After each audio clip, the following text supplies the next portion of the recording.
अस्सलामुअलैकुम स्टूडेंट्स। आज का जो हमारा टॉपिक है यूनिट 1 ही चल रहा है अभी, मतलब चैप्टर नंबर 9 ही अभी हम उसको कंटिन्यू कर रहे हैं। वो है हमारे पास केमिकल इक्विलिब्रियम। कल जो हमने किया था वो हमने डिफाइंस तक जो अपना काम जो था कंप्लीट कर लिया था, ठीक है, डिफाइंस की थी। आज जो है आपके पास पेज नंबर 5 पे है, ठीक है। आप देखें पेज नंबर 5 पे क्या है, एक्सप्लेन क्वेश्चन आता है, explain reversible reaction with the help of example and graph. Reversible reaction को कहते हैं, रिवर्सिबल रिएक्शन में बच्चों एक तो फॉरवर्ड रिएक्शन हो रहे होते हैं, दूसरा रिवर्स रिएक्शन हो रहे होते हैं, बोथ, ठीक है। अब स्टार्ट कहाँ से करेंगे। In a reversible reaction dynamic equilibrium is establish. Reversible reaction में डायनामिक इक्विलिब्रियम जो है इस्टेब्लिश हो जाता है before the completion of a reaction, reaction complete होने से पहले पहले, ठीक है। At initial stage the rate of forward reaction is very fast. शुरू में रेट ऑफ फॉरवर्ड रिएक्शन ज़्यादा तेज़ी से होते हैं, ठीक है। And reverse reaction is taking place at negligible, मतलब कि हम रिवर्स रिएक्शन कह सकते हैं नेग्लिजिबल रेट होता है, मतलब कम होता है उनका, कम भी नहीं होता, मतलब ना होने के बराबर हो गया, ठीक है। फिर एक ऐसी स्टेज आती है जिसके अंदर forward reaction slowly slow down होना शुरू होते हैं and reverse reaction speed up होना शुरू हो जाते हैं। इसकी वजह क्या देख लेते हैं बच्चों। सबसे पहले जो है आपके पास यहाँ पे फॉर एग्जाम्पल, ठीक है, for example in case of reaction between hydrogen and iodine vapour some of the molecules react with each other to give hydrogen iodide, ठीक है। उसने कहा है कि आपके पास H2I2 जो है रिएक्ट करके 2HI बनाया गया, मतलब कि फॉरवर्ड रिएक्शन एक आप उसने दे दिया। यहाँ पे ओवरऑल रिएक्शन दिया हुआ है फॉरवर्ड और रिवर्स, ठीक है, लेकिन हम इन्होंने यहाँ पे फॉरवर्ड अलग दे दिया, रिवर्स अलग दे दिया, ठीक है। फिर उसने कहा है 2HI है, फिर रिएक्ट करता है H2 + I2 बना रहा है आपके पास, ठीक है। इन द बिगनिंग, अब शुरू में देखें, the concentration of the reactant is higher. शुरू में कंसनट्रेशन ऑफ द रिएक्टेंट ज़्यादा होंगे, कंसनट्रेशन रिएक्टेंट की ज़्यादा होगी than that of the product. Rate of forward reaction भी ज़्यादा तेज़ी से मूव करेंगे, ठीक है, then the reverse reaction is this. Concentration of reactant ज़्यादा हायर होंगे than that of the product, ठीक है। फिर हम ये भी कह सकते हैं rate of forward reaction is fast than the reverse reaction, ठीक है। एज द रिएक्शन प्रोसीड, जैसे जैसे रिएक्शन आगे की तरफ जाता जाएगा, ठीक है, रिएक्शन आगे चलता जाएगा, क्या होगा, concentration of the reactants will gradually decreases. पहले रिएक्टेंट की इंक्रीज हो रहे थे, कंसनट्रेशन ज़्यादा थी, फिर ऐसा ऐसा concentration of reactant will gradually decrease, मतलब कि कंसनट्रेशन क्या हो जाएगी, रिएक्टेंट की डिक्रीज होना शुरू हो जाएगी, while that of the product will increase, और प्रोडक्ट की इंक्रीज होना स्टार्ट हो जाएगी, ठीक है। Consequently the rate of forward reaction will go on decreasing. एक ऐसी स्टेज आएगी जिसके अंदर फॉरवर्ड रिएक्शन जो होंगे डिक्रीज होना शुरू हो जाएंगे और रिवर्स रिएक्शन आपके पास क्या होना शुरू हो जाएंगे, इंक्रीज होना शुरू हो जाएंगे, ठीक है। The two rates will become equal to each other. फिर दोनों रेट्स, मतलब कि उसने ये बात की है रेट ऑफ फॉरवर्ड रिएक्शन और rate of reverse reaction equal होना शुरू हो जाएंगे और इक्विलिब्रियम भी इस्टेब्लिश हो जाएगा उसके अंदर, ठीक है। दोबारा से बता देती हूँ, concentration of the reactant is higher than that of product, ठीक है। फिर फॉरवर्ड रिएक्शन फास्ट होंगे than that of the reverse reaction. As the reaction proceed, जैसे जैसे रिएक्शन आगे की तरफ जाता जाएगा, concentration of the reactant will gradually decrease. अब कंसनट्रेशन रिएक्टेंट की डिक्रीज होना शुरू हो जाएगी, while that of the product will increase, और प्रोडक्ट की क्या होना शुरू हो जाएगी, आपके पास इंक्रीज होना शुरू हो जाएगी, ठीक है।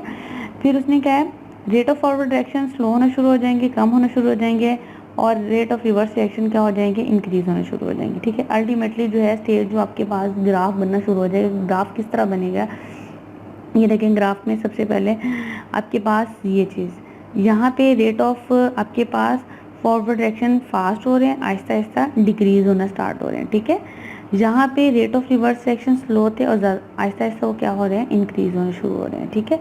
ये आपके पास क्वेश्चन आ जाता है, explain reversible reaction with the help of example and graph.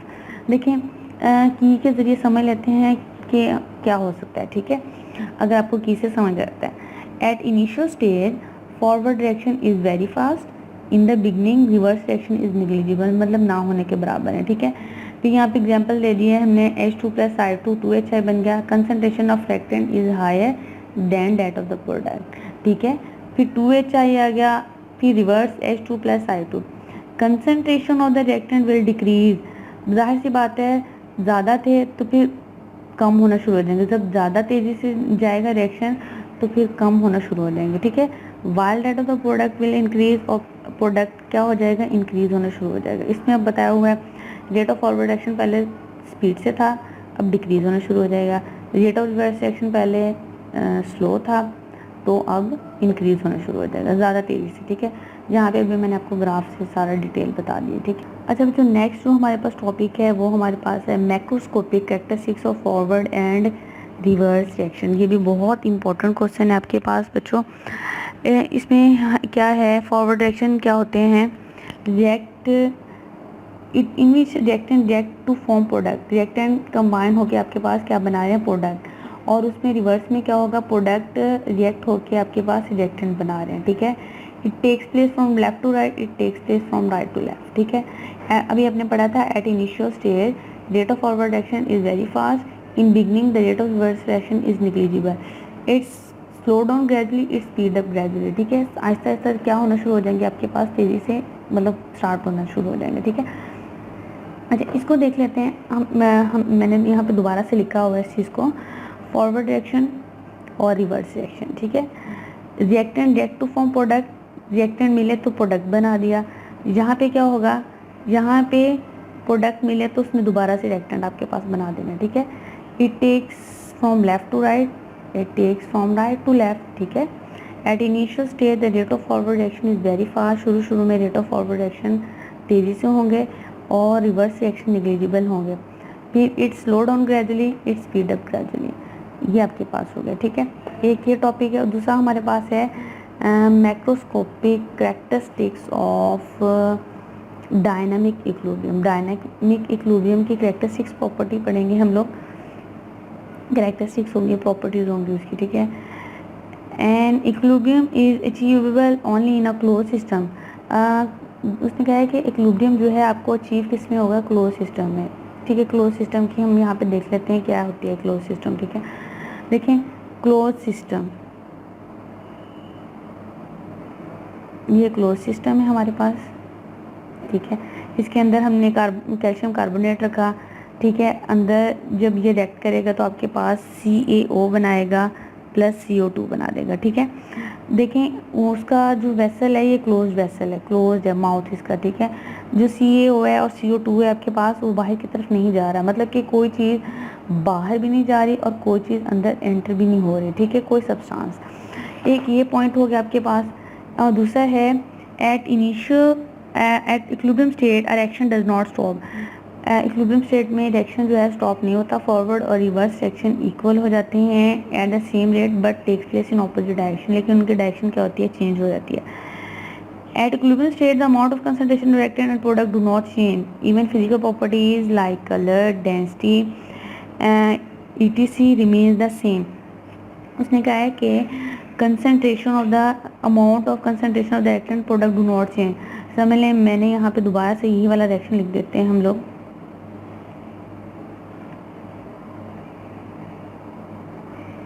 ठीक है। ये कैल्शियम कार्बोनेट है, कैल्शियम ऑक्साइड CO2।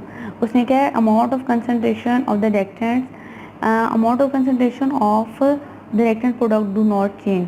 देखें ये रिएक्टेंट है, इसकी कंसंट्रेशन भी चेंज नहीं होगी, ये प्रोडक्ट है, इसकी कंसंट्रेशन भी चेंज नहीं होगी। लाइक अगर इसकी फिजिकल प्रॉपर्टीज़ में इसका कलर जो होगा वो भी चेंज नहीं होगा, ठीक है। ETC remains the same and equilibrium state is attainable either from either way, मतलब कि हम किसी भी साइड से जो है उसको इक्विलिब्रियम स्टेट अचीव कर लेंगे, मतलब कि रिएक्टेंट साइड से भी कर सकते हैं, प्रोडक्ट साइड से भी आपको इक्विलिब्रियम स्टेट अचीव हो जाएगा किसी तरीके से भी, किसी वे से भी। And equilibrium state can be disturb and again क्या है, achieved under the given conditions of concentration, ठीक है, प्रेशर एंड टेम्परेचर।